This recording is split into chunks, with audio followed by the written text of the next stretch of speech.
사도행전 27장 33절부터 37절까지 말씀입니다. 사도행전 27장 33절부터 37절까지 말씀인데 한 절씩 교독하겠습니다. 신약성경 235면 정도에 있습니다. 신약성경 235면 정도에 있고 사도행전 27장 33절에서 37절까지 말씀입니다. 제가 먼저 봉독합니다.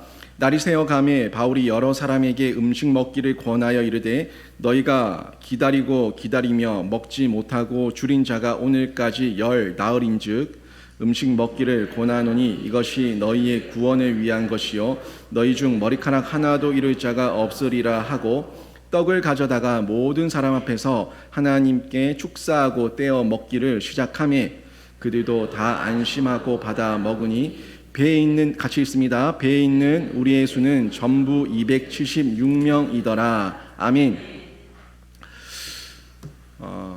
우한 코로나 재난 가운데서도 우리 성도님들 삶 가운데, 가정 가운데, 생업 가운데 감사의 제목이 풍성하기를 주님의 이름으로 축원합니다. 아멘. 제가 우한 코로나 사태 이후에 서로 마주보면 인사하는 건 좀 자제를 했습니다.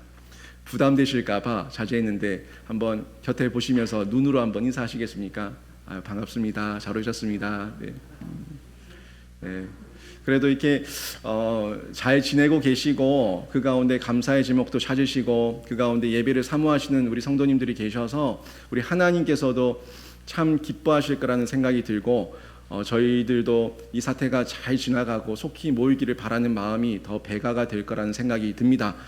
아무튼 이 사태를 잘 이겨내시고 그 가운데 감사의 제목이 정말 풍성해서 나중에 간증거리가 더 많아지는 은혜가 있기를 한 번 더 주님의 이름으로 축원합니다. 사람은 관계 형성이 참 중요하죠. 그런데 여러분은 관계를 맺을 때 어떤 관계를 맺습니까? 아무나 하고 관계를 맺습니까? 아니면 사람 좀 가리면서 관계를 맺습니까? 사람인지라 어쩔 수가 없습니다. 아무나 하고는 관계를 맺기가 좀 꺼려지죠. 사실 아무나 맺으면 어떡합니까? 뭐 그 사람이 살인자일지 아니면 뭐 어떤 범죄자일지 알 수가 없다 보니까 그 사람이 어떤 사람인지 일단은 좀 확인해보고 그리고 좀 더 친밀해지는 관계를 맺게 됩니다. 탐색전이라고도 하죠. 저하고도 아직까지 탐색전을 하시는 분들이 있을 건데 만나야 탐색전을 좋아할 건데 아직 만나지 못하고 있다 보니까 저도 좀 답답한 마음이 있습니다. 그래야 저도 성도님들 한 분 한 분의 성향과 또 삶을 좀 돌아보게 될 건데 아무튼 곧 그런 탐색전을 좀 더 치열하게 할 시기가 올 거라고 생각이 됩니다. 아무튼 사람은 사람인지라 이 관계를 맺을 때 그 사람의 여러 가지들을 좀 살펴보게 되는데 흔히들 볼 때 어떤 것들을 많이 봅니까? 그 사람의 외모도 보기도 하고 그 사람의 어떤 그 환경을 보기도 하고 학력을 보기도 하고 또 성품과 인격을 보기도 하고 여러 가지들을 볼 겁니다. 또 그리스도인들은 그 사람의 신앙이 어떤지에 대해서도 이분의 종교가 뭔지에 대해서도 두루두루 살피는 그런 탐색을 하게 될 겁니다. 그런 여러 가지들을 통해서 관계라는 것이 친밀하게 맺어지기 때문에 그러는데 여러분 가운데 아무리 많은 것들을 가지고 있어도 늘 불평과 불만이 많은 사람이 있다면 그 사람과 가까이 하고 싶겠습니까? 저도 사실은 불평, 불만이 많은 사람은 좀 꺼려집니다. 왜냐하면 늘 힘을 빼거든요. 늘 힘 빼고 늘 부정적이고 늘 바라볼 때 뭔가 어두움이 있어요. 그런데 항상 신앙의 긍정을 가지고 감사의 제목을 찾고 그 가운데 긍정적인 도전을 하려는 사람이 있다면 그 사람에게서는 좀 생기가 있고 에너지가 있습니다. 그래서 좀 긍정적이에요. 왠지 이 사람과 함께 있으면은 기분이 좋아지는 그런 느낌들 이런 것들을 경험할 수가 있을 겁니다. 실제로 그렇습니다. 감사하는 사람, 감사를 잘하고 감사를 잘 나누는 사람에게는 행복 바이러스가 축축 퍼져서 그 사람들과 함께 있다 보면 나도 모르게 감사의 제목을 찾게 되는 자신을 발견하게 됩니다. 이게 사람의 내면이에요. 내 내면이 어떤 모양과 어떤 모습으로 젖어 있냐에 따라서 이게 표현되는 방법이 불평일 수도 있고 감사일 수도 있습니다. 실제 감사가 많은 사람들 또 간증이 많은 사람들을 보면은 그 사람들은 내면이 아름다운 사람이에요. 그런데 세상은 좀 그렇지 않죠. 세상은 어떤 외적인 포장을 통해 가지고 내면이 아름다운 척 속이려고 합니다. 그 속임에 저희들이 잘 넘어가기도 하는데, 이 외적인 것을 통해서 진짜 내면의 아름다움, 진짜 내면의 풍성한 것들을 숨기려고 하는 사람, 이런 사람은 우리가 잘 경계를 하면서 조심해야 될 필요가 있습니다. 여러분, 감사는요, 사람만이 할 수 있는 아주 유일한 특권입니다. 짐승은 감사하지 못합니다. 여러분, 혹시 가정에 반려견을 키우고 있습니까? 반려동물이 있다면 그 반려동물이 여러분에게 감사하다는 표현을 하는 걸 본 적이 있습니까? 그 동물들은 꼬리만 흔들며 좋아는 하지만 그게 감사의 표현이 아니라 그냥 본능적인 반응이에요. 바로 밥 안 주고 바로 조금만 때리면은 으르렁 됩니다. 이게 감사에 대한 반응이 없는 동물의 특성인데, 사람은 하나님께서 주신 그 특권 가운데 하나님의 성품이 있기 때문에 감사의 제목을 나눌 수도 있고, 감사의 제목을 발견하면서 그 가운데 그것을 통해서 하나님께 영광을 돌려드리는 그런 영적인 교감과 교제를 할 수가 있다는 겁니다. 그래서 감사는요, 성도의 본분이면서 우리 성도들의 삶을 더욱더 윤택하게 하고 풍성하게 하는 비결입니다. 그래서 이 감사는 우리 성도뿐만이 아니라 세상 사람들도 감사를 잘하고 긍정적이고 밝은 사람들을 보면 친근해지는 것처럼, 우리 성도들도 예수 그리스도 안에서, 말씀 안에서, 교회 안에서, 성도 안에서 이 감사의 나눔을 자꾸 나누게 되면은 교회가 부흥하고 가정이 화평하고 모든 관계 형성들이 완만해지고, 또 그것을 통해서 지경이 넓혀지는 은혜를 누리게 된다는 겁니다. 특히 하나님을 믿는 우리 그리스도인들은요, 이 역경과 고난과 재난과 이 어떤 어려움이 있어도 그 속에서 감사할 수 있어야 됩니다. 감사할 수 있을 때 감사하는 건 그 누구나 할 수 있는 거예요. 감사할 수 있을 때 감사하는 건 누구나 할 수 있는 거지만, 감사할 수 없을 때 감사할 수 있는 사람, 이 사람들이 그리스도인들이고, 그 속에서 우리가 찾아 나가고 그것을 통해서 하나님을 드러내고 하나님께서 주신 감사라는 것을 사람들에게 전파할 수 있을 때, 그때 복음이 편만하게 흘러가게 된다는 겁니다. 오늘 본문에서 그 사도 바울, 이 사도 바울이 이 절망 중인 풍랑 속에서도 감사를 해서 276명의 사람들을 구해내고 그 사람들에게 복음을 온전히 전하게 되는 기회로 삼았는데, 오늘 그 말씀을 좀 함께 좀 나누려고 합니다. 지금 사도 바울은요, 알렉산드리아호에 몸을 싣고 절망적인 풍랑 속에서 고난을 당하고 있습니다.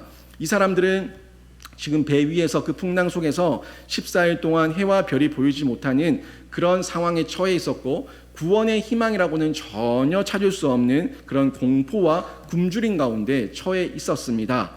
바로 이때 사도 바울이 모든 사람 앞에서 하나님께 감사를 드렸던 본문, 그 본문이 오늘 내용의 본문입니다. 과연 폭풍우 속에서, 그 고난 가운데, 재난 가운데, 그 어려움 가운데 사도 바울이 드린 감사는 어떤 감사였겠습니까? 이 폭풍우 중에서 감사는 정말 이해 못할 감사였습니다. 그렇죠? 이해할 수 있는 감사가 아니었어요. 도대체가 이해할 수 없는 감사, 그런 감사를 드리고 있는데, 35절 말씀을 한번 보십시오. 35절 보니까 떡을 가져다가 모든 사람 앞에서 하나님께 축사하고 라는 말씀이 나오죠. 여기서 축사하고에 한번 주목해서 보십시오. 이 축사하고는 달리 표현하면 모든 사람 앞에서 하나님께 감사하고 라는 뜻을 가지고 있습니다. 축사한다는 것은 나눈다는 것이고, 감사한다는 그런 표현을 함께 내포하고 있는 단어입니다.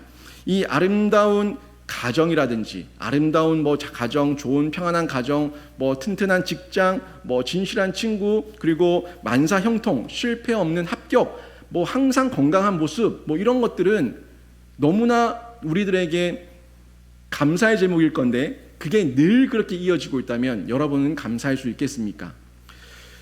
모든 것 가운데 항상 평안하고 항상 잘 되고 항상 평탄하다고 한다면, 그것은 어떻게 보면은 당연히 감사해야 될 내용인데, 사람들은 그것을 일반적으로 그냥 당연시 여기면서 그것을 감사하지 못하는 사람들이 훨씬 더 많습니다. 지금 한번 돌아보십시오. 여러분 일상 가운데 과거의 생활과 시간들이 얼마나 감사했던 것인지 지금은 우리가 느끼지 않습니까? 그런데 그때는 그걸 당연시 여기면서 감사하지 못했습니다. 왜? 모두가 그렇게 하는 거고 이게 당연한 거 아니야? 왜? 내가 왜 감사해야 돼? 이건 당연한 건데? 라는 마음을 가지고 있다 보니까 감사하지 못하는 거예요. 그런데 돌아보면은, 어려움을 당하고 돌아보면은 그 모든 형통과 평안과 화목과 그 건강했던 것들과 일상이 정말 감사의 제목이었다는 것을 우리가 발견하게 된다는 겁니다. 이 모든 것이 은혜인데 영적으로 둔감해지면은 당연한 것으로 치부해버리면서 진짜 감사의 제목을 찾지 못하는 사람이 된다는 것이죠. 그런데 오늘 이 사도 바울의 감사는요, 그런 것과는 좀 달라요. 우리가 당연시 늘 있던 것을 감사하지 못하는 것이 아니라 정말 감사할 수 없는 상황인데 감사하고 있다는 겁니다. 사도 바울의 감사는 전혀 감사할 수 없는 상황, 정말 해와 달이 보이지 않는 폭풍우 속에서, 아무것도 먹지 못해서 굶주림 속에서 암초에 걸릴까봐 사공들조차도 그 배를 버려두고 도망갈까 궁리하고 있는 이런 절망적인 상황 속에서 하나님께 감사하고 있다는 겁니다. 이게 이해할 수 없는 감사입니다. 그런데 우리가 보기에는, 또는 세상 사람들이 보기에는 이해할 수 없는 감사이지만 이 사도 바울 입장에서 봤을 때는, 그리스도인 입장에서 봤을 때는 너무나 감사할 이유가 풍성했던 겁니다. 사실 이런 폭풍우와 이런 고난과 재난을 당할 때 우리가 이유 있는 고난이 많습니다. 우리는 왜 이런지 모르겠다 얘기하겠지만 우리가 무지해서 그렇지, 분별하지 못해서 그렇지 이유 있는 고난이 훨씬 더 많습니다. 고난이나 재난이 있을 때 우리는 우리 자신을 돌아봐야 됩니다. 왜 이런 고난과 재난이 왔는지 하나님께 겸손히 묻고 분별해야 한다는 거죠.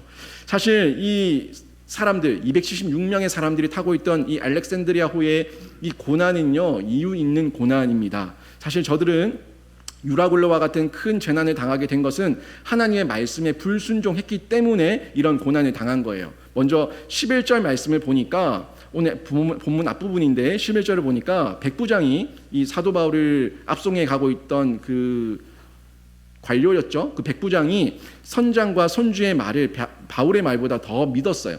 그러니까 사도 바울은 이렇게 하면 안 된다고 얘기했지만 이 백부장은 선장과 선주의 말을 믿고 하나님의 말씀을 대언하는 사도 바울의 말을 믿지 않았습니다. 결국 말씀보다 다른 것을 더 의지하는 실수를 할 때 우리는 이런 고난과 재난을 당할 때가 있습니다. 또 12절 말씀을 보니까 빈약한 어촌인 미양을 떠나 보다 번창하고 따뜻한 베닉스에 가서 겨울을 나겠다는 인간적인 생각에서 배를 돌렸어요. 이게 이 유라굴로의 폭풍을 만나는 계기가 되었죠. 결국 우리에게 이야기를 한다면 말씀보다 더 의지하는 인간적인 경험, 말씀보다 더 의지하는 인간적인 경험이 우리에게 재난과 고난을 가지고 올 수 있다는 겁니다. 또 한 가지를 더 보면 13절에 보니까 때 아닌 순풍에 속아서 갑작스럽게 불어오는 유라굴로의 그 방향과 그 풍로를 예상하지 못했던 겁니다. 결국 이것은 또 우리에게 적용해 보면 말씀을 무시하고 당하는 환경의 변화입니다.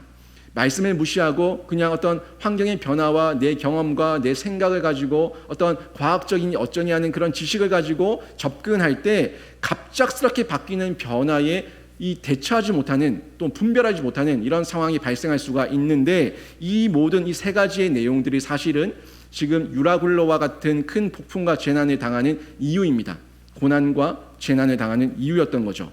하나님의 뜻을 어기고 달려가는 자에게는요, 마귀가 어떨 때는 순풍의 닻을 세워줘서 아주 잘 나가는 것처럼 보여지게 합니다. 더 크게 유혹하는 거예요. 왜 이렇게 잘 되지? 내가 교회도 안 가는데 왜 이렇게 돈을 많이 버는 거지? 내가 교회도 안 가는데 우리 애들이 왜 이렇게 잘 되는 거지? 여러분, 그게 마귀가 달아준 순풍의 닻일 수도 있다는 거예요. 가보면 압니다. 그렇게 하나님을 버린 채 세상에서 잘 나간다고 여겼던 사람들의 결국과 결말이 어떻게 될지는 가봐야 안다는 겁니다. 그냥 육신의 정욕, 안목의 정욕, 이생의 자랑을 쫓아서 저희가 속으면 안 됩니다. 보암직하고 먹음직하고 지혜롭게 할 만큼 탐스럽게 보이는 그 유혹에 넘어져서, 저희가 사탄 마귀의 유혹에 넘어져서 그 가운데 엎드러지면 안 된다는 이야기입니다. 항상 그 가운데 우리가 분별해야 되고, 말씀으로 잣대를 가지고 분별하면서 하나님께서 원하시는 것이 뭔지를 발견할 수 있어야 된다는 겁니다. 그 이후에 이렇게 마귀의 유혹에 속아서 넘어갔을 때는 그 이후에 분명하게 엄청난 형벌과 범죄에 대한 책임이 있다는 것을 기억해야 합니다. 태풍 전야는요 늘 고요합니다. 그죠? 태풍 전야는 고요해요. 그런데 또 태풍의 그 눈 속에 있을 때 굉장히 고요한데 이렇게 그 다음을 예측하지 못하고 생각하지 못하는 어리석음을 저희가 범하지 않아야 된다는 거죠. 이 사다마귀는요, 그 순풍이 자신들을 우리들을 절망으로 몰아가고 있다는 것을 아주 계략적으로 강교하게 속입니다. 모르게 합니다. 깨닫지 못하게 하는 거죠. 그래서 우리가 당하는 경우가 있는데 이때를 저희가 늘 경계하면서 조심해야 된다는 겁니다. 물론 애매한 고난도 있지만 우리에게 주어진 재난과 고난의 이유는 이유 있는 고난, 우리에게 문제가 있는 경우가 훨씬 더 많다는 겁니다. 하지만 바울은요, 지금 애매한 고난을 당하고 있는 거예요. 바울은 애매한 고난을 당하고 있어요. 그런데 이 애매한 고난을 당하고 있음에도 불구하고, 그런데도 감사하고 있다는 바울을 저희가 발견하게 됩니다. 그럼에도 감사하고 있어요. 사도 바울에게 있어서 유라굴로로 인한 광풍과 이 재난은요, 전능하신 하나님께서 살아계심을 증명하는 기회가 되었습니다. 그래서 이 깊은 재난의 절정에서 전능하신 하나님의 능력과 위엄과 영광을 보며 그 하나님이 나와 함께 하심을 발견하면서 무한한 감사를 드렸다는 겁니다. 이겁니다. 하나님께서 나와 함께 하시니까 감사할 수 있었다는 겁니다. 그럼에도 감사할 수 있었다는 거죠. 다니엘과 같은 감사의 표현입니다. 다니엘서 3장 18절에 보면 이런 말씀이 나옵니다. 다니엘이 왕에게 이렇게 얘기합니다. 그렇게 아니하실지라도 왕이여, 우리가 왕의 신들을 섬기지도 아니하고 왕이 세우신 금신상에게 절하지도 아니할 줄을 아옵소서. 아멘. 이게 지금 다니엘의 신앙 고백이었습니다. 그리 아니하실지라도, 그렇게 아니하실지라도 저는 변함이 없습니다. 하나님께서 이것 이후에 나를 살리실 부활의 신앙, 나에게 다시 한번 생명 주실 그 은혜의 신앙이 있기 때문에 우리는 이따위 잠시 잠깐의 육신에 연연하지 않습니다 하는 믿음의 고백이 다니엘에게 있었던 겁니다. 그럼에도의 신앙이에요. 그럼에도 신앙, 그럼에도 불구하고의 신앙입니다. 믿음의 눈으로 하나님을 바라보니까 지금 이 상황과 환경과 재난과 고난과 역경이 나를 꺾을 수 없고 내 신앙을 무너뜨릴 수 없다는 그런 확실한 신념이 있었던 사람이 다니엘이었는데, 이 사도 바울이 그런 신앙의 고백을 함께 가지고 있었던 겁니다. 형통할 때, 해와 달과 별이 비칠 때, 배부를 때의 감사도 귀한 것이지만 그러나 그보다 더 귀한 감사는 재난과 고난의 절정이 있을 때, 피할 수 없는 위기의 순간에 다다랐을 때, 제기할 수 없는 낙심 속에 있을 때, 그렇게 깊이 빠져 있을 때 나를 지금도 도우신 하나님, 나를 지금도 붙드신 하나님, 하나님께서 천지 만물을 창조하시고 만물 속의 모든 것을 하나님의 뜻대로 다스리고 있다는 그런 믿음과 신념과 의지를 가지고 감사할 수 있는 사람, 그 사람의 감사가 진짜 하나님께서 사주시는 백옥 같고 보석 같은 그런 감사라는 것을 여러분이 기억하시기를 바랍니다. 너무너무 귀한 감사예요. 당연할 때 할 수 있는 감사 말고, 감사할 수 없을 때, 이해할 수 없을 때, 우리가 도대체가 받아들일 수 없을 때, 그때 할 수 있는 감사가 정말 하나님께서 찾고 있는 귀한 보석 같은 감사라는 것을 기억한다면 우리가 지금 상황에서도 감사의 이유를 찾을 수가 있을 겁니다. 하나님께서 원하신다면 제가 제 삶을 한 번 더 돌아보겠습니다. 제 인생을 한 번 더 돌아보겠습니다. 제 주변에 한 번 더 돌아보겠습니다. 그리고 오늘 하루 감사의 제목을 찾아서 하나님께 올려드리겠습니다. 그리고 그 감사를 통해서 다른 사람들에게 간증하겠습니다. 그 사람들에게 나눠주겠습니다 하는 고백을 할 수가 있다는 거죠. 바울의 감사의 이유 다른 건 아니었습니다. 이 바울이 감사한 이유는 하나님 때문에 감사합니다. 하나님 때문에 감사하는 거예요. 오늘 본문 앞부분 22절부터 26절에 보니까 이런 말씀이 나오는데 제가 한번 읽어드리겠습니다. 22절부터 26절에 나오는 내용입니다. 내가 권하노니 이제는 안심하라. 너희 중 생명에는 아무 손상이 없겠고 오직 배뿐이니라. 나의 속한 바 곧 나의 섬기는 하나님의 사자가 어젯밤에 내 곁에 서서 말하되. 아멘. 사도 바울은요, 지금 이 상황 가운데 누구에게 집중하고 있냐면 상황 가운데, 주변 가운데 두리번거리지 않습니다. 하나님께 집중하고 있으니까 하나님의 음성과 하나님의 말씀을 듣고 있는 겁니다. 하나님께 집중하니까 하나님 때문에 감사하는 거예요.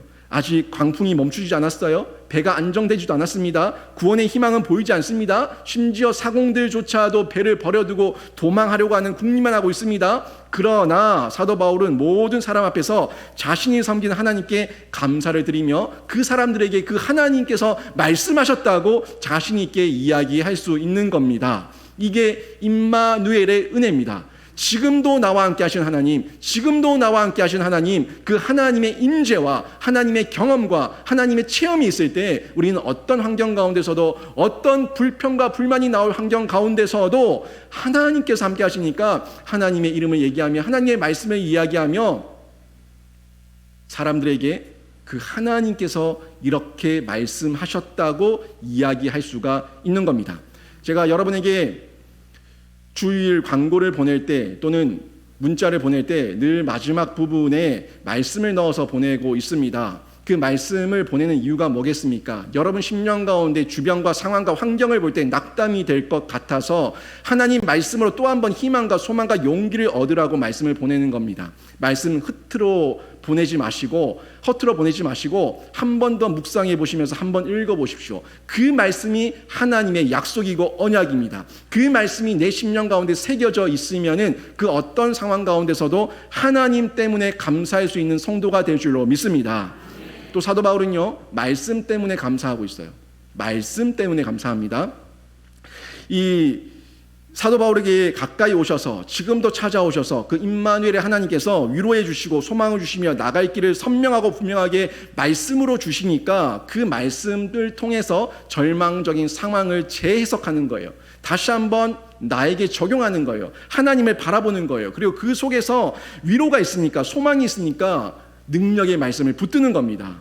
하나님은 말씀으로 천지 만물을 창조하셨습니다. 말씀이 육신이 되어 우리 가운데 오신 분이 바로 예수 그리스도이십니다. 하나님께서는 말씀을 통해서 우리에게 복을 받게 하십니다. 말씀은 영혼의 양식이기 때문에 그 말씀을 통해서 우리가 힘을 얻을 수가 있는 겁니다. 제가 지난주에 재난 중에 소망에 대해서 말씀을 드릴 때도 사람은 소망이 있어야지, 희망이 있어야지 살 힘이 생긴다고 말하지 않았습니까? 그게 살 소망이에요. 내가 살아갈 이유가 생기는 겁니다. 하나님 말씀 때문에 살아갈 이유가 생기는 겁니다. 여러분에게 세상 속에서 소망, 그 정말 아무런 가치 없고 아무런 영향력 없는 그 세상의 잠시 잠깐의 허황된 바람에 소망을 두지 마시고 영원한 소망, 변함없는 소망, 언약의 소망 가운데 여러분의 참된 소망을 두시기를 주님의 이름으로 축원합니다. 그때 육신의 에너지가 생기는 거예요. 살 소망이 생기는 거예요. 범사가 잘 되는 겁니다. 내 영혼이 잘 되니까 범사가 잘 되는 거예요. 그 가운데 영적 근육도 함께 키워지고 말씀이 영양제가 되어서 내 영적인 근육이, 내 심력이, 내 영역이 강력하게 세워지게 되는 은혜를 경험하게 될 겁니다. 이걸 경험한 바울은요, 말씀 때문에 감사하는 거예요. 하나님의 사자가 와서 말씀해 주시니까 그 말씀이 그냥 살 소망이 되어가지고 힘이 되어가지고 그 276명 앞에서 담대하게 하나님의 말씀을 전파할 수가 있었던 겁니다.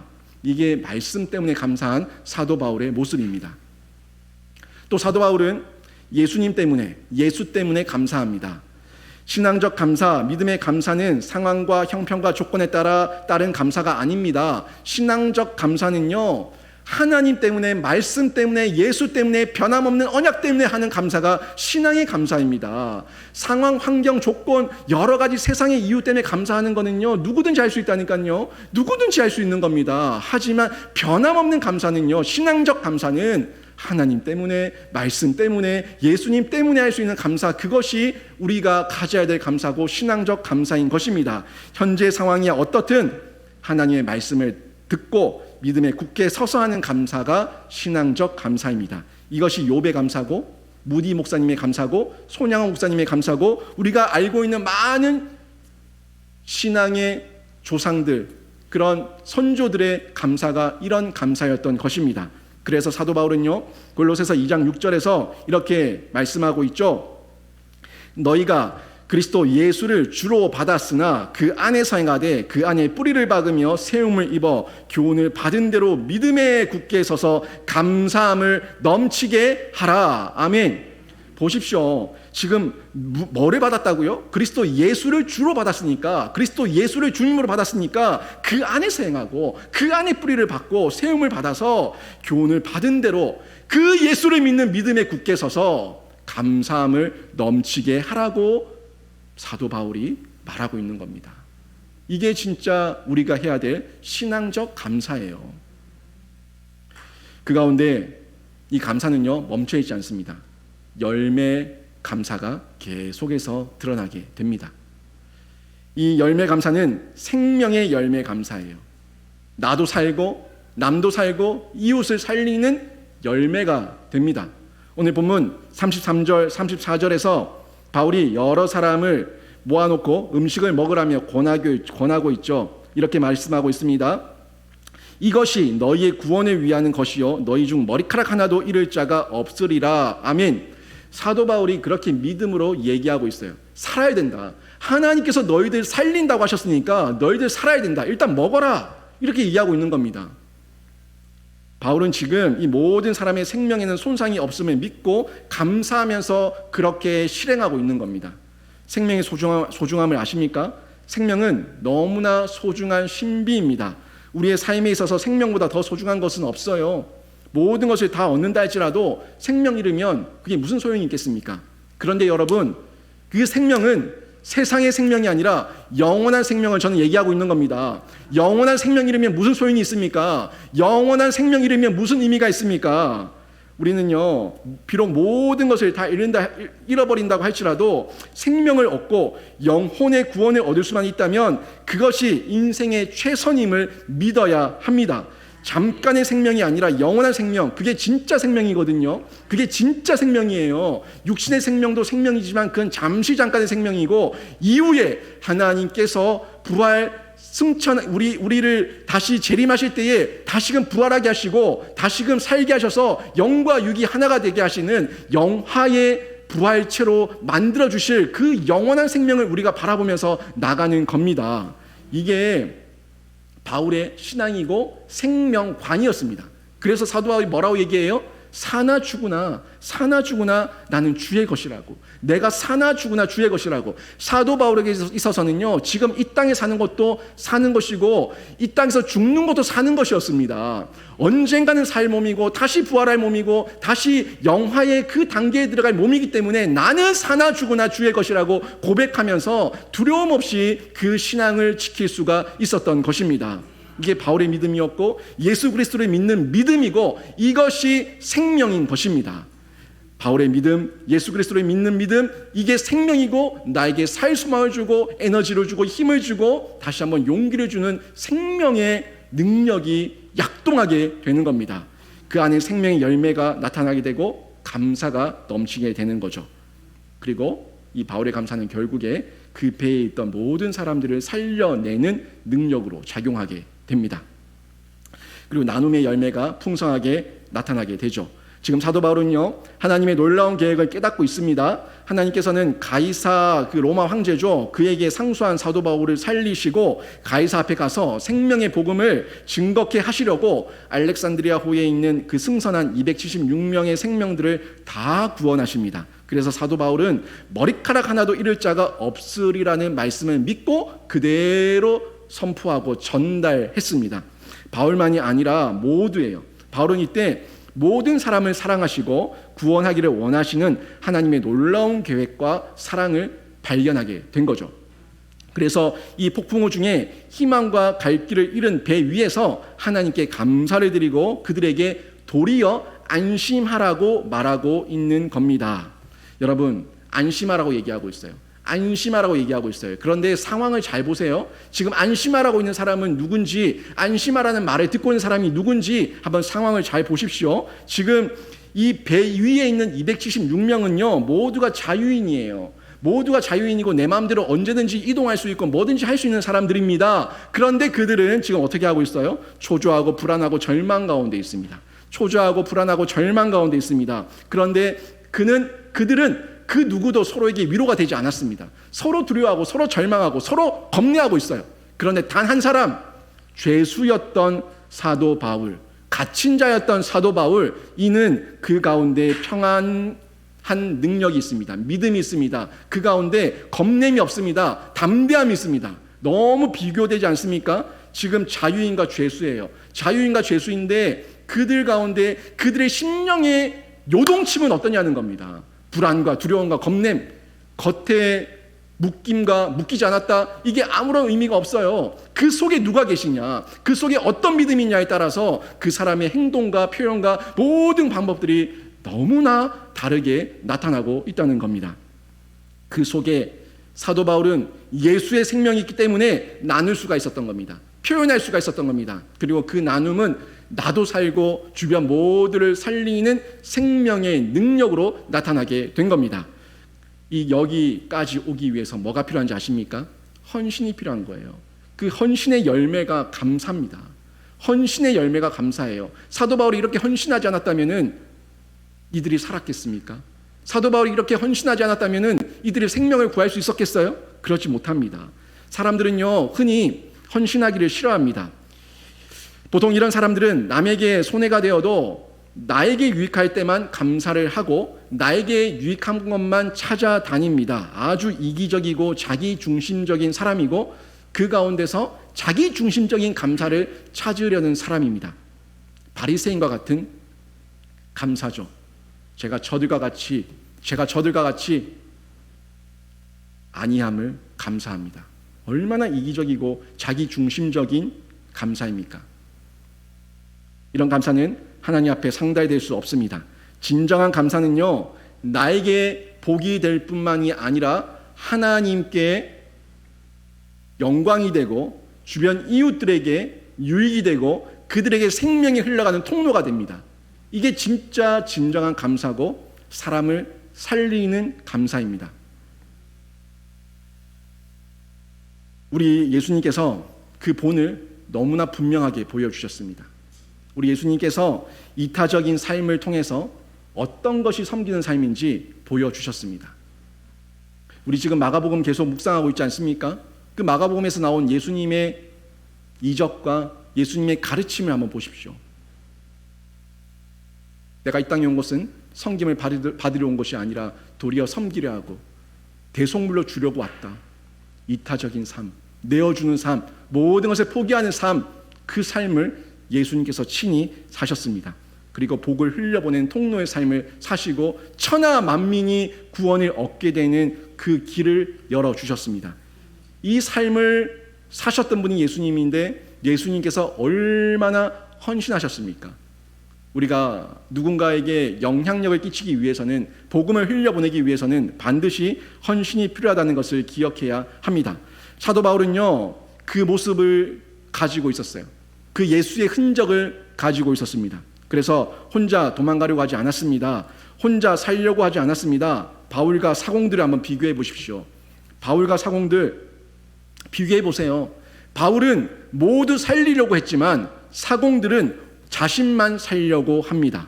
이게 사공과 바울의 차이예요. 모두를 살리려고 하느냐 아니면 자신만 살려고 하느냐, 여기에서 신앙의 감사가 있는 사람이냐 아닌 사람이냐가 분명하게 드러납니다. 이것이 예수의 생명을 가진 자의 헌신이고 그 헌신의 열매가 나에게도 감사가 되고 다른 사람들과 이웃들에게도 감사의 제목이 됩니다. 바울의 감사를 통해서 많은 사람들이 생명을 얻게 됐습니다. 여러분, 우리 청년영신교회 32주년 설립 감사 주일입니다. 지난 시간 동안 유라굴러와 같은 어려움 속에 교회가 경험한 수많은 감사의 제목이 있을 거고 또 개인이 체험한 여러 가지 감사의 제목이 있을 겁니다.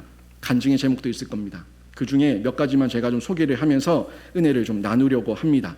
주중에 여러분들에게 도움을 청했는데 여러분들이 많이 보내주셨습니다. 그 중에 제가 몇 가지를 좀 추려서 좀 말씀을 좀 드리겠습니다. 성함은 밝히지 않고 제가 내용만 좀 소개를 하겠습니다. 한 집사님이 이렇게 보내주셨습니다.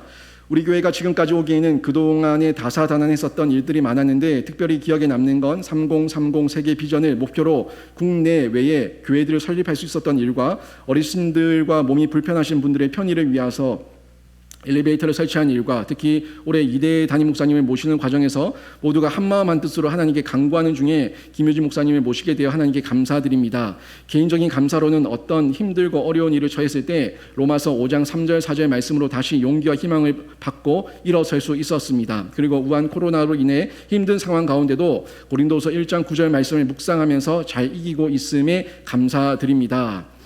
또 한 집사님 이렇게 보내주셨습니다. 2019년부터 유치부 보조교사로 섬기면서 처음에는 조카 때문에 했지만 다른 아이들이 눈에 들어오기 시작했습니다. 저의 어릴 적을 기억하게 하시고 믿음 없이 배가 고파서 갔던 그 교회에서 누군가의 눈물의 기도로 지금 제가 이곳에 있음을 감사합니다. 이제는 우리 유치부 아이들을 위해 기도해야 하는 이유가 분명히 알게 하시고 초등부, 중고등부, 청년부를 위해서도 기도할 수 있게 하셨습니다. 또한 길거리 전도를 통해서도 아버지의 마음과 영혼 사랑의 마음을 조금씩 알게 하심을 감사합니다. 2018년 8월에는 부흥 집회에서 방언과 내적 치유를 경험하고 그 은혜에 감사해서 어려운 중에 적금을 해약해서 적지만 감사헌금 100만 원을 드렸습니다. 그런데 하나님께서는 그 이후에 딱 2배하고 보너스로 10만 원을 더 채워주시는 체험도 하게 했습니다. 또한 지난해에는 자녀로 인해 참 많이 힘든 시간을 보냈습니다. 저도 그런 자녀를 보며 어찌할 바 몰라 더 상처 주고 더 벼랑 끝으로 내몰기도 했습니다. 기도하고 싶었지만 기도도 안 나오는 중에 교회 목사님과 교우들께 기도 부탁을 드렸고 그 이후 계속 좋아지는 자녀의 모습을 보고 있습니다. 모든 것이 영신교회를 통해 부어주신 하나님의 은혜입니다. 또한 집사님 이런 간증을 하셨습니다. 새로운 목사님이 오셔서 늘 은혜로운 말씀으로 은혜 받고 있어 정말 눈물나게 감사합니다. 저는 중2 15살 때부터 청춘을 영신교회에 함께했고 영신교회에 함께 저도 늙어가고 있습니다. 영신교회는 저에게 섬김의 장을 열어준 교회입니다. 부족한 저를 반주자로 세워주셨습니다. 어린 시절 갑작스런 반주자 언니의 부재로 제가 섬기게 되었습니다. 피아노는 바이엘만 배운 정도의 실력이었지만 순종하는 자에게 은사와 재능을 주시는 하나님을 경험했습니다. 저는 몹시 내성적이고 소극적이고 부끄러움이 많은 학생이었음에도 불구하고 무슨 자신감인지 파트 연습 시 단선율이라도 쳐서 도와야겠다는 마음이 들었습니다. 하나님께서 주신 마음이고 용기라 생각합니다.